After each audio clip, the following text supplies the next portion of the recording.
Good evening, everyone, and welcome to the next installment of the U Talk show. Yes, Last we welcome. spoke with you all, we were discussing what actually matters in politics and how we have been misled about what matters in politics. You will Mm. recall that Kyle's background is in economic history and in education using digital outreach tools. You'll recall that mine is in arts, so thankfully, we've mostly been able to keep ourselves free of the dreck that politics seems to attract. So, today, we'd like to continue on what actually matters in politics as it is relevant to the Australian climate. We've Mm. given a rundown, you will recall, of the key players in Australian politics, but even that is necessarily incomplete. You will recall media coverage of a swell of teal independence recently. Liberals, but with a slightly more progressive environmental bent that they may make their neoconservative economic ideas palatable to a younger voting public. Because Mm. as we all know, children are the future. Yeah, They made such a that they significant dent that a so lot that of they people were quite worried, weren't they, Kyle? yes, but one thing just to point out, that word progressive, it is so vague. It's basically, I find that much like left wing and right wing, it's so vague and used in so many different contexts that it's if it ever had meaning, it's very much lost it. What does it mean to be progressive? What are you progressing towards? Ideally, when we talk of a progressive nature to any polity or body, we would like to think in humanistic terms, that they are advocating for a almost utilitarian society, a society in which the maximal amount of people may experience the maximal amount of productivity and happiness. But you're right, it has been so, pardon me, outlandishly misapplied over the years that Hmm. you can claim to be a social progressive and a fiscal conservative, and well, what in the hell does I that hate mean? those people. A conservative, by all definitions, wishes to stop things, freeze them at a moment in time. And anyone who has studied economy in even the broadest strokes in school can tell you that if money does not keep moving, an economy does not function. Like, this is Yep. just a way of admitting that you want to appeal to as many people as possible while having no idea how to keep a country functioning. Could not have said it better myself. And one thing which I think will be very interesting to see with the Teals is just how their individual yet sort of collective economic policies actually play out, and whether or not it'll be a situation of, sure, we will support policy to help the environment and we will push for more environmental action, but not if it's at the cost of our profits or the incomes of the rich.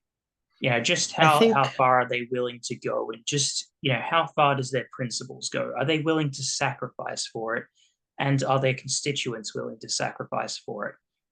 I pessimistically think not very far, but I would like to be surprised, but have zero expectations of being surprised. now I optimistically believe, as you pessimistically believe, that perhaps these lesser liberals, shall we say, will not have the courage of their convictions. The good thing about that is that it makes them somewhat predictable. We can reasonably guess how far they're willing to go, and we can reasonably guess what influences may corrupt them. Now, before we started recording, I described a certain well known purveyor of news media and journalism as Australia's most successful export and greatest shame.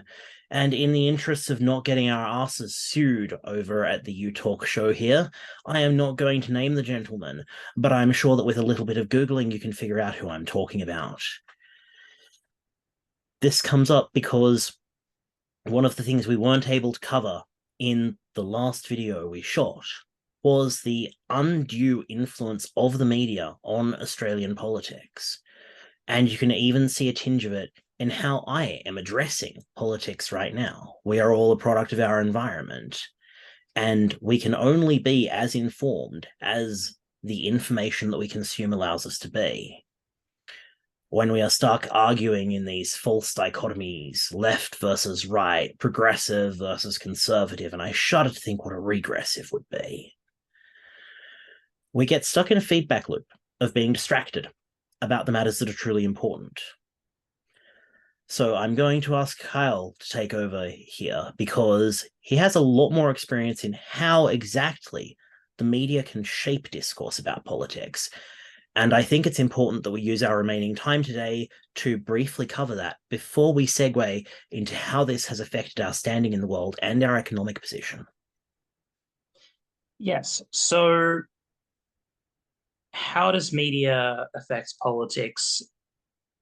A real answer to that question is an hour and a half long, hence why, as mentioned in a previous episode, I'm working on a documentary, as that's about how long it really takes just to demonstrate exactly how not just influential, but intrusively pervasive the media is. The media practically dictates public opinion. And that might sound strange to some, as well, they're thinking, no, I make up my own mind. But if all the initial discourse on something uses only certain language or only presents a certain very few points of view, however perverted or misinformed or just full of straight up lies that those few points of view are riddled with. If those are the only points of view that people have for reference, then that ensures that people cannot and therefore will not think about politics and political issues in ways that are productive. Hence the obsession with identity politics and left and right itself even becoming an identity. You know, people associating, you know, who they are with such vague terms. And then because they're so vague and, you know, easily confusing and, you know, essentially because people aren't really I guess metaphorically speaking, standing on solid ground. The second it's questioned, well, they're shaken and they tend to react emotionally because no one wants to think of themselves as a fool who has been, well, either tricked or um, wrongly convinced into, you know, believing themselves to be a part of something that isn't right, or in this case, doesn't really even exist.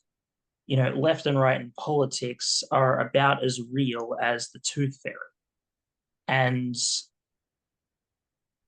even though that's the case, it's presented in left and right because they're so vague and malleable.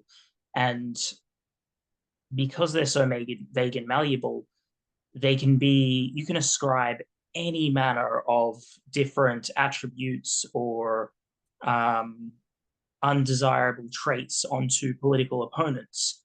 You know, the loony left, you know, or you know, if they're political allies, you know, the rational right.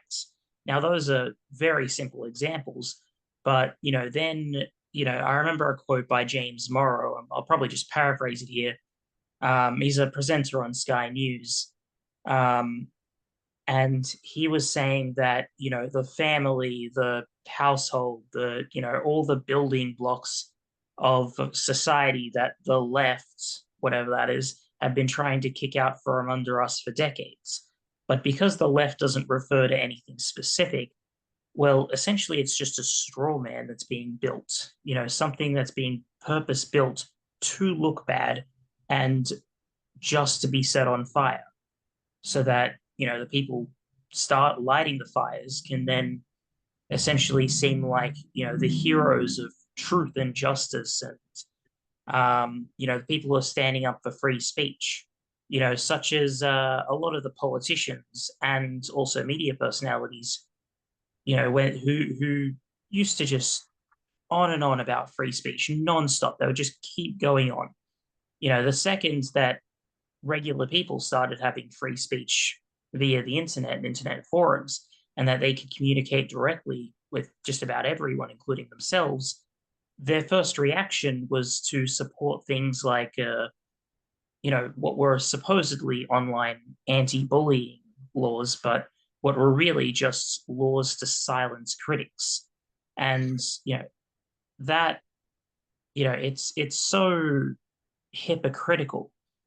Just on that, I could talk for 10 minutes, but we only have about a minute left right now, and there's I still think so what much we've that's come unsaid. to is that the linguist Edward Sapir hypothesized in 1928, 1929, that we are limited in our ability to conceptualize by the language available to us. Mm. And it sounds like we stand at the nexus of both that fundamental part of the human psychology and the pre-existing set of cognitive biases to not be seen to be a fool. Yeah, that sums it up really well. No one like, and it's also very difficult to go against a crowd of people. Like it's like honestly, I've sometimes wondered whether or not I'm crazy because I figured out that left and right are complete bullshit terms. I was wondering whether I was crazy. And I mean, you are eventually, crazy, but not for that reason. well, Do you really think well, that well-adjusted people try and fix the world's problems? no, they don't. So, all right, fair point there. But at least I'm crazy in the right way, right? Maybe. We hope. Hopefully. Um, but yeah, that being said, we've run out of time. But honestly, we could talk about that for ages. Keep an eye out for the documentary though. It's going to be called Manipulated. Um, We Hopefully, get I'll it. get that You out make sometime within the documentaries. next 6 months. Yes, and people need to watch them because they need to understand how media works. Anyway, for now, thanks for watching, and we'll catch you later. We'll see you later.